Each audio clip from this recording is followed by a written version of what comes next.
Iran ने Israel पर एक और बड़ा हमला कर दिया है और ये मोसाद के हेडक्वार्टर पर किया गया है, ऐसा दावा किया जा रहा है। ईरान की तरफ से जगह जगह पर इजराइल में हमले देखने को मिल रहे हैं। अब ऐसे में ये बताया जा रहा है, IRGC दरअसल ये बड़ा दावा करते हुए नजर आ रहा है कि फार्स न्यूज एजेंसी के हवाले से ये खबर भी आ रही है, जो उनकी तरफ से ये दावा किया गया है, मध्य और दक्षिण इजराइल पर हमले का दावा किया गया है उनकी तरफ से।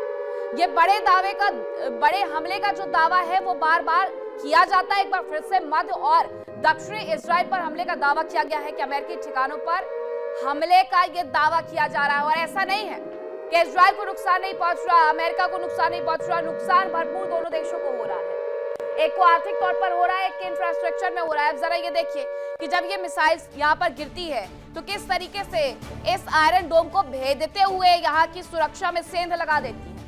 तेल अवीव हो या फिर हाइफा हो, दक्षिण हो या फिर मध्य हो, हर जगह तबाही मचाई जा रही है। और ये तबाही कौन लेकर के आ रहा है? ये तबाही लेकर के आ रहा है ईरान, जो कि इजराइल में हर चीज तबाह करने पर उतारू हो गया है, सब कुछ खत्म करना चाहता है और ये हो भी रहा है।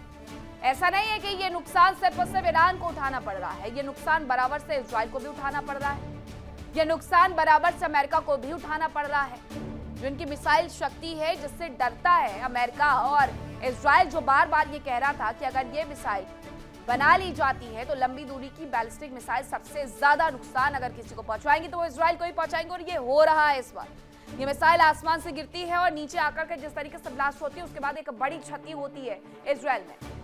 एक और बड़ी खबर आ रही है जंग से जुड़ी हुई, वो भी आपको बता देते हैं कि एक और दावा कर दिया गया है। ये बताया जा रहा है कि मोसाद के हेडक्वार्टर पर इस दौरान हमला किया गया है। मोसाद के हेडक्वार्टर पर हालांकि ये हमले का दावा है।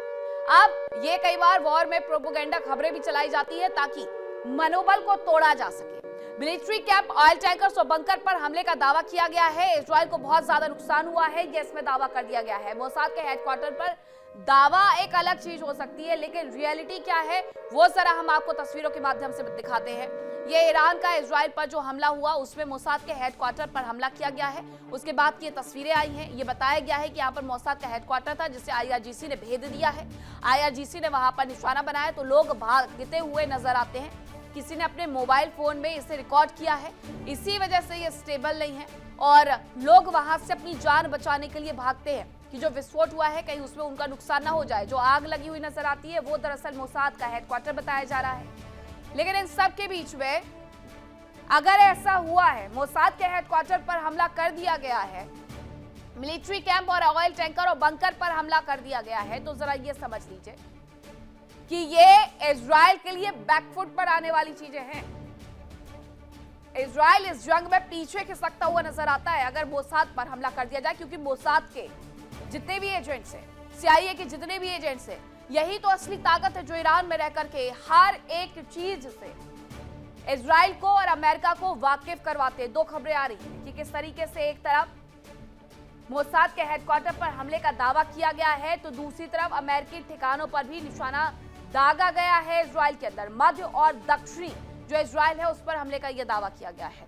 तो ये बड़ी जानकारी इस युद्ध से जुड़ी हुई हम आपको बता रहे हैं कि किस तरीके से दोनों ही देश एक दूसरे को पूरी तरीके से बर्बाद करने पर उतारू हैं।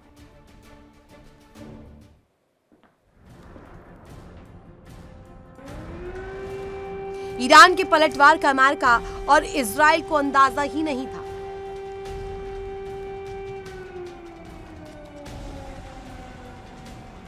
अमेरिका की CIA और इजराइल की मोसाद ईरान की ताकत का अंदाजा लगाने में नाकाम रही। ईरान ने न केवल अमेरिका के सैन्य बेस में तबाही मचाई, अमेरिका के सैन्य साजो सामान को बर्बाद किया, उसके डिफेंस सिस्टम को नकारा साबित कर दिया, बल्कि खाड़ी देशों के अहम ठिकानों को भी जबरदस्त नुकसान पहुंचाया।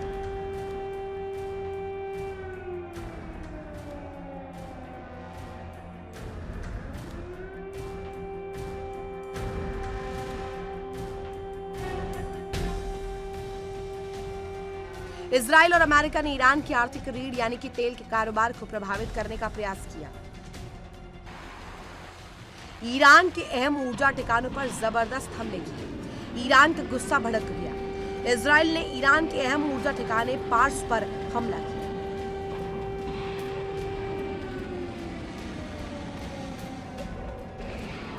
जिसके बाद ईरान ने सऊदी और कतर के अहम ऊर्जा ठिकानों पर भारी अटैक किया। ईरान के विदेश मंत्री अब्बास अरागची ने इजरायल को चेतावनी दी कि यदि उसके ऊर्जा ठिकानों या बुनियादी ढांचे को फिर से निशाना बनाया गया तो अब तक की सैन्य कार्रवाई सिर्फ ट्रेलर थी, अगला हमला भयानक होगा।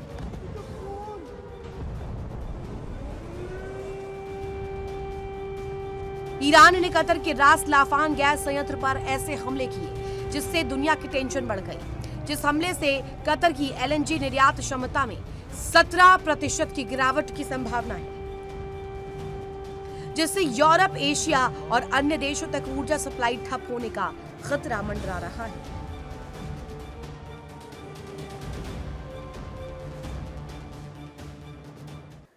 और ईरान ने उत्तरी इजराइल पर मिसाइल अटैक किया है, जिसमें क्लस्टर वॉरहेड वाली जो मिसाइल्स है उससे हमला किया गया है और ये हवा में ही छोटे छोटे बम बिखेर देती है, जिसकी वजह से नुकसान बहुत ज्यादा हो जाता है। ईरान की तरफ से जो हमला किया गया है वो उत्तरी इजराइल में किया गया है और क्लस्टर वॉरहेड का इसमें इस्तेमाल किया गया है, जो छोटे छोटे बम हवा में छोड़ती है। जैसे इन तस्वीरों में आप देख रहे हैं, इन तस्वीरों में आप देख रहे हैं कि एक मिसाइल होती है, ये एक मिसाइल जिसकी वजह से आसपास कम से कम 25 से 30 क्लस्टर बम हो जाते हैं और ये जगह जगह पर जाकर के जब गिरते हैं और फटते हैं तो तबाही सबसे ज्यादा लाते हैं। एक ही मिसाइल से 25 से 30 धमाके कर देना अपने आप में कुछ ऐसा है कि आपने 25 मिसाइल्स भेज दी, लेकिन यहाँ पर सिर्फ एक मिसाइल भेज करके क्लस्टर बम का इस्तेमाल करके 25 से 30 धमाके किए जा रहे हैं और इसी वजह से इस युद्ध में सबसे ज्यादा नुकसान इजराइल को इन क्लस्टर बम की वजह से उठाना पड़ रहा है। ईरान की ताकत है मिसाइल बम, मिसाइल, क्लस्टर बम, जो इंटरकॉन्टिनेंटल बैलिस्टिक मिसाइल्स है, ये तमाम मिसाइल्स ऐसी हैं जो उसकी ताकत है और उसकी ताकत को बार बार दिखाती है, उसकी ताकत में कई गुना इजाफा कर देती है। ये हवा में आती है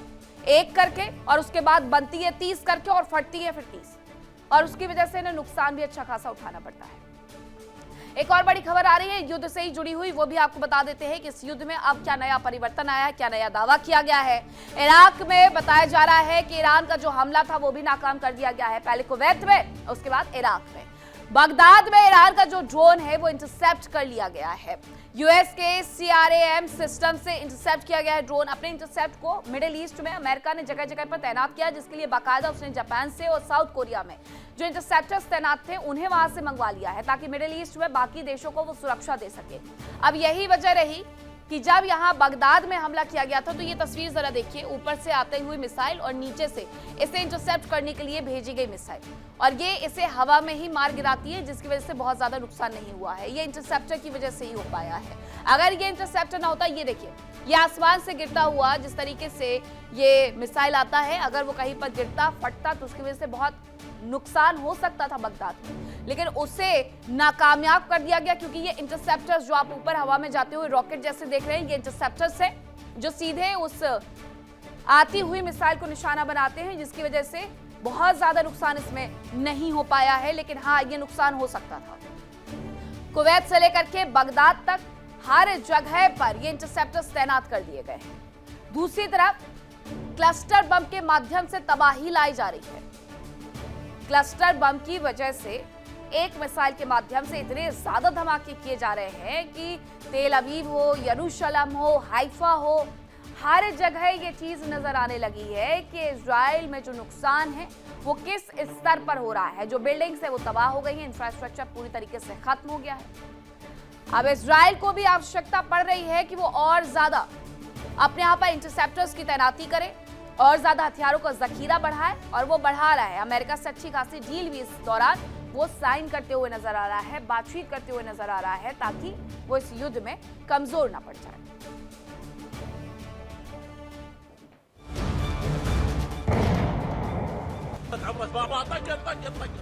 अमेरिका और इजराइल की जंग ने ईरान को बहुत पीछे धकेल दिया है। इन हमलों ने ईरान की अर्थव्यवस्था को इतिहास के सबसे बुरे दौर में धकेल दिया है। हालात ऐसे हो गए हैं कि ईरान न केवल सैन्य मोर्चे पर बल्कि आर्थिक मोर्चे पर भी पूरी तरह टूट चुका है। जंग की वजह से ईरान को जबरदस्त नुकसान हुआ है, उसमें जबरदस्त तबाही हुई है। हालांकि अमेरिका और इजराइल का दावा है कि वो नागरिक इंफ्रास्ट्रक्चर को नुकसान नहीं पहुंचा रहे। ईरान के परमाणु ठिकानों को निशाना बनाया गया। जिन रिएक्टर्स को तैयार करने में कई साल का वक्त और अरबों डॉलर की लागत आती, उन्हें भारी नुकसान पहुंचाया गया। बताया जा रहा है कि जंग की वजह से ईरान की मुद्रा यानी रियाल की कीमत काफी गिर गई है। जिसका असर ये हुआ कि लोगों की जिंदगी भर की बचत कुछ ही दिनों में खत्म हो गई। विदेशी सामान खरीदना अब आम ईरानी नागरिक के बस से बाहर की बात हो रही है। ईरान में महंगाई की दर अब काबू से बाहर हो गई है। खाने पीने की चीजों के दाम 70% से 80% तक बढ़ गए हैं। मांस, तेल और डेयरी उत्पाद जैसी बुनियादी चीजें मध्यम वर्ग के लिए अब लग्जरी बन गई है। युद्ध की वजह से ईरान का आयात ठप हो गया है, जिससे यहाँ दवाओं में भी भारी कमी हो गई है। खासकर कैंसर और हार्ट संबंधी दवाएं तो बाजार से गायब ही हो गई हैं। ईरान की अर्थव्यवस्था की रीढ़ तेल है और जंग का सीधा असर अर्थव्यवस्था पर पड़ा। बताया जा रहा है कि 18 मार्च को साउथ पार्स पर हुए इजरायल के हमलों से ईरान का गैस उत्पादन काफी प्रभावित हुआ। ईरान का 12% गैस उत्पादन ठप हो गया। ईरान की 2 बड़ी रिफाइनरियों के बंद होने से देश के अंदर ईंधन का संकट पैदा हो गया, जिसकी वजह से कई इलाकों को बिजली की कटौती का भी सामना करना पड़ रहा है। ईरान ने दुनिया पर शिकंजा कसने के लिए हॉर्मुज को लगभग बंद कर दिया। हालांकि इससे उसका खुद का भी नुकसान हो रहा है। ईरान का जो थोड़ा बहुत तेल चीन और दूसरे देशों को जा रहा था, वो भी अब जोखिम में है। ईरान के अपने बंदरगाहों पर सामान का अंबार लगा था, लेकिन कोई जहाज सुरक्षा गारंटी न होने के कारण वहां आने को तैयार नहीं है। यहाँ तक कि बीमा कंपनियों ने क्षेत्र के लिए वॉर रिस्क कवर बंद कर दिया है। युद्ध की वजह से ईरान में आर्थिक तबाही फैली है। ईरान के 30 से ज्यादा प्रांतों में आम जनता सड़कों पर है, जिससे सरकार के लिए युद्ध लड़ना और मुश्किल हो सकता है। एक्सपर्ट्स मानते हैं कि ईरान वर्तमान में अपनी आधुनिक इतिहास के सबसे गहरे आर्थिक संकट से गुजर रहा है। विदेशी निवेश शून्य है, घरेलू जनता विद्रोह पर उतारू है। यदि जल्द ही जंग खत्म नहीं हुई तो ईरान की अर्थव्यवस्था को दोबारा खड़ा होने में दशकों लग सकते हैं।